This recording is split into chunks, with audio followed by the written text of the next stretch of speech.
వాక్యాన్ని పంచుకోవడానికి దేవుడు నాకు ఇచ్చిన చక్కటి సదవకాశాన్ని బట్టి ప్రభుకి నన్ను చెల్లిస్తున్నాను. ప్రార్థన చేయండి. అయ్యగారు ఈరోజు సాయంత్రం బయలుదేరుతున్నారు మంచి ప్రయాణం కొరకు. తిరిగి రేపు సాయంత్రము 10 ఆ టైంలో నైట్ 10 గంటలకు అట్లా దిగుతూ ఉంటారు విజయవాడలో. అయ్యగారు ప్రయాణం కొరకు ప్రార్థన చేయండి. వచ్చే ఆదివారం మనకి ఇక్కడ బంగాళాన్ని అయ్యగారిస్తారు, జ్ఞాపకం చేసుకోండి. మరి నాకు తెలియజేసిన ఇన్ఫర్మేషన్ ప్రకారము మరి మంగళవారము ప్రార్థనము దేవుని యొక్క వాక్యాన్ని ధ్యానం చేసుకున్నాము. నాతో కలిసి ఏకీభవించి లూకా సువార్త 18వ అధ్యాయము 1 నుంచి కొన్ని వచనాలు మనము ధ్యానం చేసుకున్నాము. బైబిల్స్ అందరూ కూడా తీసుకురండి. కొత్త నిబంధన గ్రంథంలో 70వ పేజీ లూకా సువార్త 18వ అధ్యాయము 1 నుంచి కొన్ని వచనాలు మనం చూద్దాం. వారు విసుగక నిత్యము ప్రార్థన చేయుచుండవలెననుటకు ఆయన వారితో ఈ ఉపమానము చెప్పాను. దేవునికి భయపడకయు మనుష్యులను లక్ష్య పెట్టకయుండు ఒక న్యాయాధిపతి ఒక పట్టణంలో ఉండదు. ఆ పట్టణములో ఒక విధవరాలు ఉండదు. ఆమె అతని యొద్దకు తరచుగా వచ్చి నా ప్రతివాదికి నాకును న్యాయము తీర్చమని అడుగుచూ వచ్చును గాని అతడు కొంతకాలము ఒప్పకపోయాను. తరువాత అతడు నేను దేవునికి భయపడకయు మనుషులను లక్ష్య పెట్టకయు ఉండినను ఈ విధవరాలు నన్ను తొందర పెడుచున్నది కనుక ఈమె మాటి మాటికి వచ్చి భోజాడుకున్నట్లు ఆమెకు న్యాయము తీర్చునని తనలో తాను చాలు. ఈ మాటలో ఒక చక్కటి యేసు ప్రభువు వారు ఉపమానం చెప్తూ ఉన్నారు. అక్కడ ఉన్న వారందరికీ కూడా ఫస్ట్ గా మనము చదువుకున్న మాట విసుగక ప్రార్థన చేయాలి. నిత్యము ప్రార్థన చేయాలి, విసిగిపోకూడదు. కానీ ముందు ప్రార్థన అంటేనే మనకు విసుగొచ్చేస్తుంది. ఎక్కడ లేని పనులు గుర్తొస్తా ఉంటాయి, ఎక్కడ లేని బలహీనతంతా ప్రార్థన వచ్చే టైంలో వచ్చేస్తా ఉంటుంది అనమాట. ప్రార్థన చేయడానికి నిద్ర ముందు వచ్చేస్తుంది అనమాట. ప్రార్థనలో కూర్చోగానే గురిపక్కన ఒకరే ఉంటారు, ఆవృత్తులు వచ్చేస్తాయి. అవునా కదా కదా? ఆవృత్తులు వచ్చేస్తాయి, గొప్పలు వచ్చేస్తా ఉంటాయి. ఏం చేస్తావులే, ఎంతసేపు చేస్తావులే అనేసి అంటుంటారు. మా పక్కన వాళ్ళు కొంతసేపు ఎక్కువసేపు ప్రార్థన చేసినా సరే పక్కన వాళ్ళు విసుకొచ్చేస్తామంటే ఏంటి ఎంతసేపు చేస్తుంది ప్రార్థన, చేస్తానే ఉంటుంది. అరగంట సేపు నుంచి విసుకొచ్చేస్తా ఉంటుంది. ఎవరో కాదండి, ఖచ్చితంగా విసుకొస్తుంది. కానీ ఇక్కడ దేవుడు చెప్తున్నాడు ఏమని? విసుగక నిత్యము ప్రార్థించాలి. ఇక్కడ ఒక న్యాయాధిపతి ఉన్నాడు. ఆ న్యాయాధిపతికి దేవుడు అంటే భయం లేదు, మనుషుల్ని ఎంత మాత్రం కూడా లక్ష్య పెట్టడు. అయితే అతని దగ్గరికి ఒక విధవరాలు వస్తా ఉంది. ఎందుకు వస్తుంది అంటే తనకి న్యాయం చేయటానికి, న్యాయం కొరకు వస్తుంది. ఈ రోజు న్యాయం చేసే వాళ్ళు ఎవరున్నారండి? ఎవరైనా న్యాయం చేస్తారా? న్యాయంగా మాట్లాడే వాళ్ళు ఉన్నారా? తప్పుగా ఖండించే వాళ్ళు ఉన్నారా? మంచిని మంచిగా చెప్పే వాళ్ళు ఉన్నారా? ఈ రోజుల్లో లేరు కదా. తప్పుగా ఖండించే వాళ్ళు లేరు, మంచిని మంచిగా చెప్పేవాళ్ళు లేరు. ఏదైనా చిన్న మనం ఎంత మేలు చేసినా మనకి కీడు చేసే వాళ్ళే ఎక్కువ ఉంటారు ఈ రోజుల్లో. అంతేకాని మనకి మేలు చేసే వాళ్ళు ఎవరు ఉండరండి. మనం ఎంత న్యాయంగా ఉన్నా అన్యాయం చేసే వాళ్ళే ఉంటారు, కానీ న్యాయం చేసే వాళ్ళు మాత్రము చాలా తక్కువ మంది ఉంటారు. మరి ఇలాంటి పరిస్థితుల్లో ఒక విధవరాలు భర్తకు వచ్చి ఒక న్యాయాధిపతి దగ్గరికి వచ్చి అంటుంది కదా, ఏమే ఇదిగో నాకు న్యాయం చేయి. ఆయనేమో రేపు వస్తారు, వెళ్ళమ్మా, ఎల్లుంటా అమ్మా, పంపించేస్తారు. కొన్నిసార్లు అధికారుల దగ్గరికి మనం వెళ్ళినా సరే అలాగే అక్కడ పంచాయతీ ఆఫీస్ కన్నా ఎన్నిసార్లు తెప్పించుకుంటారు ఏదన్నా మనకి సమస్య వచ్చి తీర్చమనంటే కదా. ఎన్నిసార్లు తెప్పించుకుంటారో, రేపురా ఎల్లుంటా, ఆడవాళ్ళ ఈగాల ఎమ్మర్వాలా బియ్యర్వాలా సెకండ్ వాలా రేపురా ఎల్లుంటా తెప్పిస్తానే ఉంటారు. ఈయన కూడా ఆ విధవరాలను అలాగే తెప్పిస్తా ఉన్నాడు, రేపురా ఎల్లుంటా. అయితే ఇందులో గమనించాల్సిన విషయం ఏంటంటే ఇదిగో న్యాయాధిపతికి విసుగొచ్చింది, కానీ మాటి తిరిగే వాళ్ళకి మాత్రము తిరిగే ఆ విధవరాలకు మాత్రము విసుగు కలగలేదు.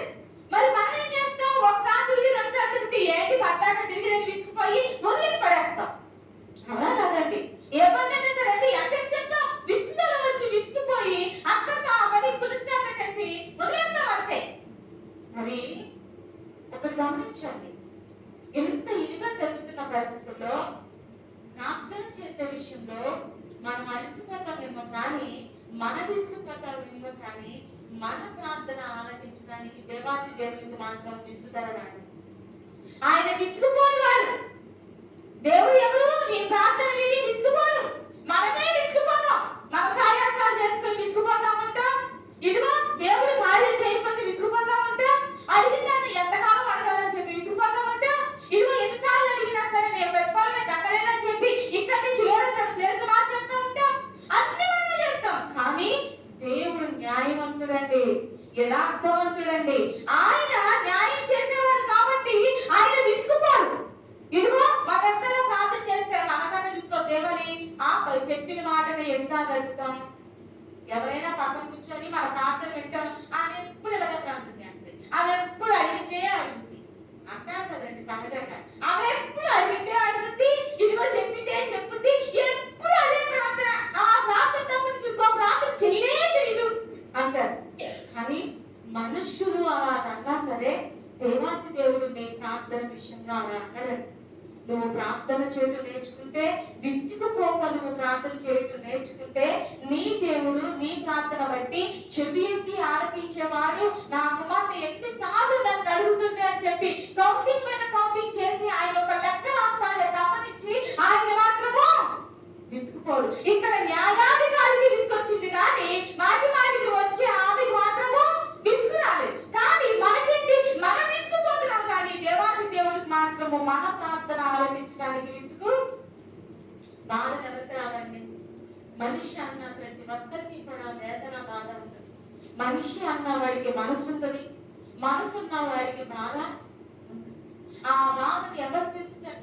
కానీ నేను ఎంత కరెక్ట్గా ఉన్నా నా జీవితంలో నాకు న్యాయం లేకుండా పోయింది, నేనెందుకు ఇలా అయిపోయాను, భర్త విడిచిపెట్టేసి వెళ్ళిపోయారు, బిడ్డలు లేరు, పట్టించుకునేవాడు లేరు, ఆదరించేవాడు లేరు, నాకు ఇంకెందుకు దేని కొరకు బతకాలి, నాకంటూ న్యాయం ఏది అనే మొత్తంగా మనం బాధపడొచ్చాలి. కానీ నీకు విసుగుదల అనేది నువ్వు చెందకుండా దేవుడికి మొరపెట్టినప్పుడు ఖచ్చితంగా నీ దేవాది దేవుడు నీ ప్రార్థన విని నీకేం చేస్తాడు? చక్కటి న్యాయం అనే దాన్ని దేవుడు జరిగిస్తా ఉంటాడు.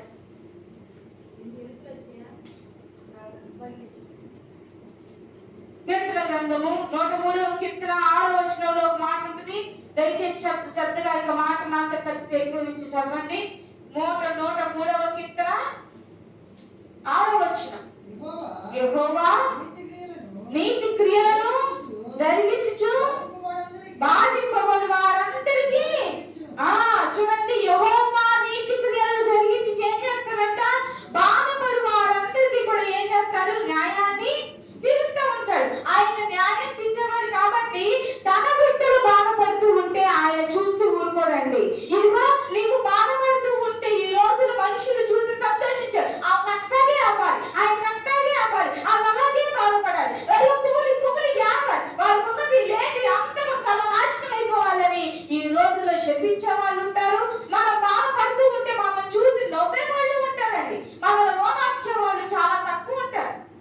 బాధపడి ఆమె చేసుకున్న దానికి ఆమె అంతే అనుభవించాలి అని ఎత్తుకొచ్చే మాటలు మాట్లాడే వాళ్ళు ఉంటారండి. కానీ దేవుడు చెప్తున్నాడు ఏమని తెలుసా? ఇదిగో యెహోవా నీతి క్రియలను జరిగించుచు బాధపడి వారందరికీ కూడా ఏం చేస్తాడు? ఆయన న్యాయం చేస్తాడు. నీ బాధని, నీ శారీరక బాధ అయినా, మానసిక బాధ అయినా, లేకపోతే ఎలాంటి పరిస్థితిలో వచ్చిన బాధ అయినా నీ దేవుడు నీకేం చేస్తాడు? తీర్చి న్యాయాన్ని జరిగిస్తాడు. ఎందుకనంటే ఆయన నిన్ను ప్రేమిస్తున్నాడు కాబట్టి, ఆయన నిన్ను ఎక్కువగా ఇష్టపడుతున్నాడు కాబట్టి, ఆయన విలువైన ప్రశస్తమైన రక్తాన్ని నీ కొరకు నా కొరకు చిందించాడు. ఆయన విలువైన ప్రాణాన్ని ఆయన మన కొరకు అర్పించాడు కాబట్టి ఏం చేస్తాడు? ఆయన బాధపడతాడు. నీకు ఆయన కుమార్తెగా నువ్వు బాధపడుతూ ఉంటే నీ దేవుడు కూడా నిన్ను చూసి ఏం చేస్తాడు? బాధపడుతూ ఉంటాడు. మరి ఆయన బాధపడాలి అంటే నువ్వేం చెయ్యాలి? నీ ప్రార్థనా జీవితంలో నువ్వు విసుగుపోకూడదు. ప్రార్థన అంటే అల్లాటప్పగా చూడకూడదు, ఆశామాషిగా చూడకూడదు. 10 గంటల ప్రార్థన అంటే నువ్వు 5 నిమిషాలు ముందే కూర్చోవాలి దేవుని సన్నిధిలో. ఎక్కడ ప్రార్థన ఉందంటే ఉత్సాహంగా శుక్రవారం ప్రార్థన సన్నిధికి వచ్చేయాలి. ఎందుకంటే నీలో ఉన్న ఆ శక్తిని చూసే దేవుడు నీకు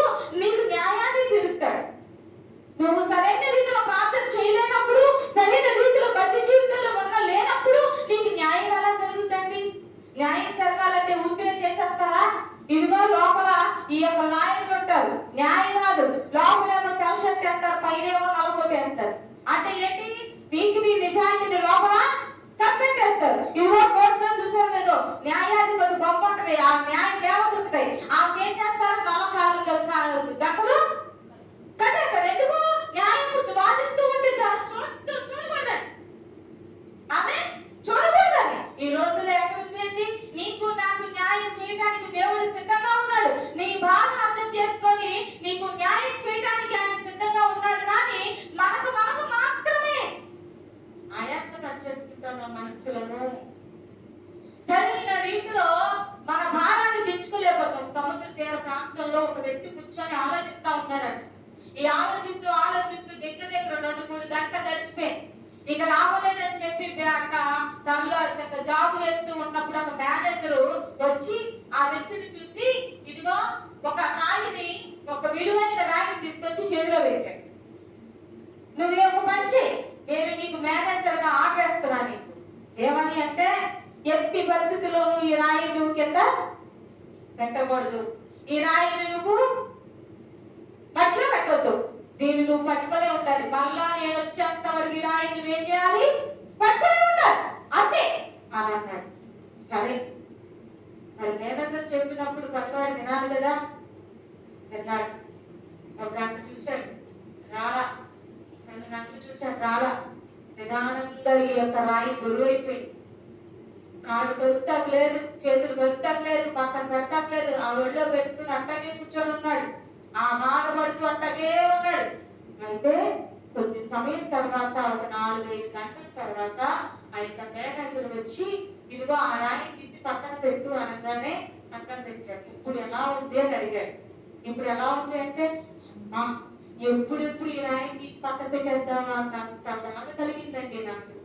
ఎప్పుడైతే ఈ రాయిని తీసి నేను పక్కన పెట్టానో అప్పుడు నాకు మనశ్శాంతిగా ఉంది, అప్పుడు నాకు ప్రశాంతంగా ఉంది. నాకు ఏదో తెలియని నా యొక్క శరీరంలో బరువంతా కూడా బయటికి వచ్చేసింది అనే రకంగా తను జవాబు ఇచ్చాడు. కొన్ని సార్లు మనము అంతే, మన యొక్క బరువులు బాధ్యతలు అన్ని కూడా మన నెత్తి మీద వేసేసుకొని దేవుని మీద పెట్టకుండా మన మీద ఉన్నంత వరకు ప్రతి పని కూడా మన బాధగానే ఉంటుందండి. అదే నువ్వు విడిచిపెట్టి చూడు, నీ మనసులో నుంచి బాధ తీసేసి చూడు, ఎంత తేలిగ్గా ఉంటుందో మన హృదయాలు, ఎంత ప్రశాంతంగా ఉంటాయో మన హృదయాలు. మన భారాన్ని అంతా కూడా దించేసుకోవాల్సిన బాధ్యత మనదే. ఎవరో వచ్చి మనలో ఉన్న భారాన్ని మాత్రము దించేయాలండి. ప్రార్థనా పూర్వకంగా మన భారాన్ని మనమే దించేసుకోవాలి. మరి ఎప్పుడైతే మన భారాన్ని మనం దించేసుకుంటామో దేవుడు అప్పుడు మనల్ని గమనిస్తూ ఉంటాడు కదా. ఈమె భక్తి జీవితంలో చాలా శ్రద్ధగా ఉంది, ఎందుకంటే తన భారాన్ని సైతం కూడా నా మీద మోసేసింది. కాబట్టి ఇదిగో ఎన్నిసార్లు అడిగినా సరే నేను అలసిపోకుండా తన ప్రార్థన ఆలోచించడానికి సిద్ధంగా ఉన్నానని దేవుడు అనుకొని నీ పట్ల ఒక చక్కటి అవకాశాన్ని కలిగించి న్యాయం అనేది నీకు చేస్తా ఉంటాడు దేవుడు. ఇదిగోండి, నేను కారుస్తున్న కన్నీళ్లను ఆయన నీ యొక్క తన చేతితో పట్టుకుంటాడు. ఒక్కొక్కటి ఒక విలువైన ముత్యముగా ఆయన చూస్తూ ఉంటాడు. ఈ విలువైన ముత్యము ఎంత ఖరీదైన తెలుసా? ఈ లోకములో ప్రతి దానికి వెల చెల్లించి తీసుకుంటాం, ఒక్క మనలో వెల చెల్లించలేంటి, ఎంత వెల కట్టలేంటి ఏంటో తెలుసా? కన్నీళ్ళు మాత్రమే. మనం కార్చే కన్నీళ్ళు మాత్రమే వెల కట్టలే. ఎంత ఇచ్చినా, ఇదిగో ముత్యాల్లాగా ఉన్న ఈ కన్నీళ్ళని ఎంత వెల చెల్లించినా మనకు దొరకవండి. నీ దేవుడు నీ కన్నీళ్లను అంత విలువైన వాటిగా చూస్తున్నాడు, నీ బాధను అంత విలువైనదిగా చూస్తున్నాడు. కానీ మనమే సరైన రీతిలో భక్తి జీవితంలో లేక దేవుడు చేసే కార్యాలను మనం చూడలేకపోతున్నాం. మనమే సరిగ్గా ప్రార్థన చేయక, నేను మన కాంప్లెక్స్ చర్చిలో ప్రైజ్యం వారిని పెట్టానండి. ఒక 11 మంది ప్రైజ్యం వారు ఉంటారు. మీరు చేసేది ఏంటో తెలుసా? కంటిన్యూగా ప్రార్థన చేస్తూనే ఉంటారు. మాకు ఒక వారము యూత్ మీటింగ్ జరిగితే ఇంకొక వారము సేవ మీటింగ్ జరుగుతుంది. కానుకల్లో చాలా ఉత్సాహంగా జరుగుతుంది. ఈ సేవ మీటింగ్ లో అందరూ కూడా ప్రతి ఒక్క గృహానికి వాళ్ళు వారం చెప్తారన్నమాట. ఇదిగో మా గృహానికి వచ్చి ఈ వారం ప్రార్థన చేయండి. మేమందరం కలిసి వెళ్ళి ఆ గృహంలో ప్రార్థన చేస్తాం. స్త్రీలుగా నేర్చుకోవాల్సింది మనము బిడ్డల భవిష్యత్తు గురించి అయినా, నీకు ఆయుష్ కావాలన్నా, నీకు మంచి మేలు జరగాలన్నా నువ్వు నేర్చుకోవాల్సింది ప్రార్థన. కానీ అది చెయ్యంగా, అది చేయటానికి బతుకు వచ్చేస్తుంది. ప్రార్థన చేయటానికి మనస్సు రాదు. ప్రార్థన చేయగానే సాతానుడు కళ్ళ మీద తల మీద నొక్కేస్తాడు. అది పనే అది కదా. ఎందుకంటే కళ్ళు బాగా ఇక్కడ తలేస్తూ ఉండాలి, తల మీద ఏమో చెప్పి కూర్చుంటే తల గురువైపోవాలి. ఇదిగో ఇప్పుడెట్టుగా ప్రార్థన చేయడానికి కూర్చున్న మనము కళ్ళు తెరిచి చూసరికి ఎంత టైం అయిపోతుందో కూడా తెలీదు. నేను ప్రార్థన చేయకపోతే దేవుని యొక్క కార్యాలు ఎలా పొందుకుంటాం చెప్పండి? రాదండి. ప్రార్థన చేయటం నేర్చుకోవాలి. చిన్నప్పటి నుంచి కూడా తింటూ నేర్చుకున్నాం, నడవడం నేర్చుకున్నాం, కట్టుకోవడం నేర్చుకున్నాం, వంట చేయడం నేర్చుకున్నాం, అన్నీ నేర్చుకున్నాంగా. ప్రార్థన చేయడం నేర్చుకోలేమా? కొంతమంది నీ ప్రార్థన చేస్తావు, నీ ప్రార్థన విసుగుదల మాత్రం రాకూడదు. విసుగుపోవద్దు. ప్రార్థన జీవితంలో బతి జీవితంలో విసుగుపోవద్దు. ఇదిగో ప్రార్థన అనగానే ముందుంటాయి ప్రతి ఒక్కరు కూడా. యవనస్తులైనా, పురుషులైనా, స్త్రీలైనా, పెద్దవాళ్ళైనా ప్రార్థన అనగానే ఏం చేయాలి? ముందు ప్రారంభించాలి. నీ యొక్క కుటుంబ జీవితంలో నువ్వు ప్రార్థన చేయకుండా పని ప్రారంభించకూడదు. ప్రార్థన చేయకోకుండా పడుకోకూడదు. ప్రార్థన చేయకుండా లేవకూడదు. నువ్వు ఎప్పుడు కూడా కంటిన్యూగా ఏం చేయాలి? నీ జీవితంలో ఇది ఒక అలవాటుగా అయిపోవాలి. షుగర్ టాబ్లెట్ వేసుకుంటూ అలవాటు అయిపోయినట్టుగా, బీపీ టాబ్లెట్ వేసుకుంటూ అలవాటు అయిపోయినట్టుగా ప్రార్థన అనేది కూడా నీకేమైపోవాలి? అలవాటు అయిపోవాలి. నీ బిడ్డలకి ఏ అవసరం రాదు నువ్వు ప్రార్థన చేయడం నేర్చుకుంటే. వాళ్ళ చుట్టూ ఒక మంచిది. నాకు ఒక అలవాటు అండి. ఉదయాన్నే లేవగానే ప్రార్థన చేస్తాను నేను. మా బిడ్డలను స్కూల్కి పంపించినప్పుడు ప్రార్థన చేస్తాను. మోకాలు వేసిన ప్రతిసారి కూడా అన్ని మీ గురించి ప్రార్థన చేస్తాను, కాకుల గురించి ప్రార్థన చేస్తాను, హైదరాబాద్ సంఘం గురించి ప్రార్థన చేస్తాను. ఓకే, ఏంటంటే ప్రతి ఒక్కరు చుట్టూ నీ భద్రత ఉండాలి యేసయ్య. ఎన్నో అపాయమైన పరిస్థితులు జరుగుతున్న రోజుల్లో మేము ఉన్నాం. నమ్మకం లేని వాహనాలు ప్రయాణం చేస్తున్నాం. బిడ్డలు ఉదయాన్నే లేచి కష్టపడటానికి వెళ్తూ ఉంటారు. వెళ్ళట్లేదా పనులకి? ఇదిగో ఎన్నో అపాయమైన పరిస్థితులు నిశ్శబ్దాలను తిరుగుతూ ఉంటారు. ఏ యొక్క అపాయం రాకుండా నీ దేవదూతల వారికి కావాలిగా ఉండాలని ప్రార్థన చేస్తాను. నేను మోకాలు వేసి ప్రతిసారి చేస్తూ ఉంటాను. నాకు, నా సంఘానికి, నా బిడ్డలకి, నా భర్తకి ఏ విధమైన అపాయమైన పరిస్థితులు ఎదురు కాకుండా ఉండాలయ్యా. నీవు ఒక స్త్రీగా ఇలాగ ప్రార్థన చేస్తే, విసుగుపోకుండా ప్రార్థన చేస్తే నీ బిడ్డల పట్ల దేవుడు ఎందుకు కాపుదల ఇవ్వడు? నీ బిడ్డలకు ఎందుకు మంచి భవిష్యత్తు ఇవ్వడు? నువ్వెందుకు దారి తొలగిపోయే పరిస్థితి వస్తుంది? నువ్వెందుకు దిగజారిపోయే పరిస్థితి వస్తుంది? నీ కుటుంబంలో కలతలు ఎందుకు వస్తాయి? నీ కుటుంబంలో గొడవలు ఎందుకు వస్తాయి? నీ కుటుంబంలో లేని ఎందుకు వస్తుంది? నీ కుటుంబంలో ఇరుకుల ఇబ్బందులు ఎందుకు వస్తాయి? ఎందుకు వస్తాయండి? ఎందుకు వస్తాయో తెలుసా? ప్రార్థనా జీవితం లోపించబట్టే అన్నీ వస్తాయి. అదే ఒక స్త్రీగా నీకు ప్రార్థనకి ప్రాధాన్యత ఇస్తే ఇవన్నీ రావు. ఇవన్నీ రావండి. నీవు హాయిగా ఉంటావు, పరిశుద్ధాత్మ కలిగి ఉంటావు, జరగబోయేదని ముందే చూస్తావు. నీ బిడ్డ గురించి దేవుడు ముందే చెప్తాడు నీకు. ఏది జరిగినా సరే, వివాహ విషయంలోనే కావచ్చు, ఏ విషయంలోనే సరే, వారి భవిష్యత్తు ఎలా ఉందో ఒక తల్లిగా దేవుడు నీకు చెప్తాడు. నాకు చెప్తానండి నా దేవుడు. నేను ఖచ్చితంగా ఈ మాట నేను చెప్తాను, బల్లబుద్ధి కూడా నేను చెప్తాను. ఇదిగో ఆయన భక్తులు ప్రార్థన చేయించుండగా ఆయన చెవియకి ఆలకిస్తాడు. ఇంకో మాట ఉంటుంది కదా ఆమోసు గ్రంథంలో, ఇదిగో తన భక్తులకు చెప్పకుండా ఆయన ఏమి చెయ్యడు. తను ఎంత భయభక్తులు గల వారికి తన సేవకులకు చెప్పకుండా ఏది చెయ్యడు. అలా నా దేవుడు నాకు చెప్పి చేసినవి ఎన్నో ఉన్నాయి. మరి నీ దేవుడు నువ్వు ప్రార్థన చేసినప్పుడు నీకు చెప్పాలిగా. నీకెందుకు చెప్పట్లేదు? అంటే సరైన రీతిలో ప్రార్థన జీవితంలో మనము ఉండలేకపోతున్నాం కాబట్టి న్యాయాన్ని సంపాదించుకోలేకపోతాం. కానీ దేవుడికి పక్షపాతం లేదండి. అందరినీ ఒకే రీతిగా ప్రేమిస్తాడు ఆయన. అందరినీ ఒకే రీతిగా, అందరి కొరకు ఒకే రీతిగా ప్రాణం పెట్టాడు. అందరి కొరకు కూడా రక్తాన్ని చిందించాడు. ఆయనకి ఏ భేదమో చూపలేదు. అందుకనే నీవు బాధపడుతూ ఉంటే నీ దేవుడు చూస్తూ ఊరుకోడు. నిన్నెవరైనా నిందించినా ఊరుకోడు. నిన్నెవరైనా హేళన చేసినా ఊరుకోడు. నీ మీద అన్యాయంగా చెడ్డ మాటలు పలికిన నీ దేవుడు నిన్ను అలానే ఊరుకోనండి. ఎందుకనంటే నీవు ఆయన బిడ్డవి, ఆయన విలువైన కుమారుడివి, కుమార్తెవి నువ్వు. అందుకనే ఆయన ఊరుకోడండి. నిజమేనండి. నా జీవితంలో నాకు తెలిసిందల్లా ప్రార్థన చేయటమే. ఎవ్వరు ఏమన్నా సరే నేను ప్రార్థన చేస్తాను. సంఘాల గురించి కన్నీరు కారుస్తాను. కొన్ని పరిస్థితులు నా కళ్ళ ముందే జరిగాయి. ఏడ్చాను, భయంకరంగా ఏడ్చాను. నా దేవుడు నాకు చెప్పింది ఏంటో తెలుసా? నువ్వు బాధపడదు. నువ్వు బాధపడుతూ ఉంటే నేను చూడలేను. నీకు వచ్చే నీ కళ్ళలో నుంచి వచ్చే కన్నీళ్లు చాలా అమూల్యమైనవి. అవి వెలకట్టలేనివి. అవి ఒక్కొక్క పొట్టుని నా చేతితో పట్టుకొని ఏగుబత్తిని ఎంత కన్నీళ్లు దేవుడు దాచినట్టుగా నీ కన్నీళ్లు నేను దాస్తున్నానని నాతో చెప్పాడు నా దేవుడు. నేను మానేశాను. నా బాధలన్నింటినీ కూడా పరిష్కారం అని దేవుడు చూపించాడు. వాస్తవం చెప్తున్నాను. నేను పడుతున్న బాధకి, నేను ఏడుస్తున్న నా ఏడుపుకి, నేను చేసిన ప్రార్థనకి నా దేవుడు ఇంటి సమాధానం ఇచ్చి కొన్ని కాలం అయిన తర్వాత సమస్త పరిస్థితులకు సమాధానపరిచినా చూపించాడు. ఒక స్త్రీలుగా మనం నేర్చుకోవాల్సిన పద్ధతి అదే ప్రార్థన జీవితంలో. నేనేదో గొప్పదానని చెప్పట్లే, మీరు కూడా ప్రార్థన చేయండి అని చెప్తున్నాను. విసిగిపోవద్దు ప్రార్థన జీవితంలో, భక్తి జీవితంలో వేసారిపోవద్దు. ఎందుకంటే నీవు బాధపడుతూ ఉంటే నీకు ఎవరు చూడాలి. నువ్వు విసిగిపోయావా, ఆయన తన చెవులు పెట్టేస్తాడు. నువ్వు సరైన రీతిలో భక్తి జీవితంలో నీకు లేదా, ఆయన కూడా మర్చిపోతాడు. ఆయన నిన్ను మర్చిపోకుండా ఉండాలి అంటే నీవు ఆయనకు దగ్గరగా ఉండాలి. నీవు ఆయన ప్రేమించాలి. ప్రేమించే వాళ్ళని చూస్తే ఎవరైనా సరే వాళ్ళని ప్రేమిస్తే మనం బాధపడుతూ ఉంటారు. చూస్తూ ఊరుకుంటారా? చూస్తూ ఊరుకోరు కదా. ఊరుకోరండి.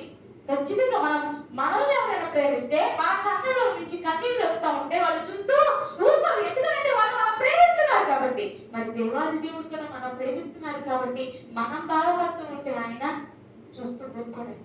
ఆయన ఉండలేదు. ఆయన ఎప్పటికప్పుడే మనల్ని పట్టుకోలేని చూస్తూ ఉన్నారు. మరి మనమే దూరం అయిపోతున్నాం కనుక ఎలాంటి పరిస్థితుల్లోనూ ఆయన బాధపడు వాళ్ళందరికీ న్యాయం తీర్చడానికి సిద్ధంగా ఉన్నాడు. మరి నీకు బాధపడితే నీకు న్యాయం చేయడానికి ఆయన సిద్ధంగా ఉన్నప్పుడు నీ ప్రార్థన జీవితంలో నువ్వు విసుగుపోకుండా, వేసారిపోకుండా నిత్యము కూడా ఆయన సన్నిధిలో ప్రార్థనా జీవితం కలిగి ఉంటే దేవుడు నీ ప్రార్థన ఆలపించి గొప్ప కార్యాలను నీ కుటుంబ జీవితంలో జరిగిస్తాడు. నమ్మిన వారి దగ్గర హల్లెలూయా చెప్పారు. హల్లెలూయా, హల్లెలూయా, హల్లెలూయా. దేవుడి మాట దీవించును గాక. దయచేసి అందరూ కూడా తల ఉంచి కళ్ళు మూసుకున్నాం, ప్రార్థన చేసుకున్నాం.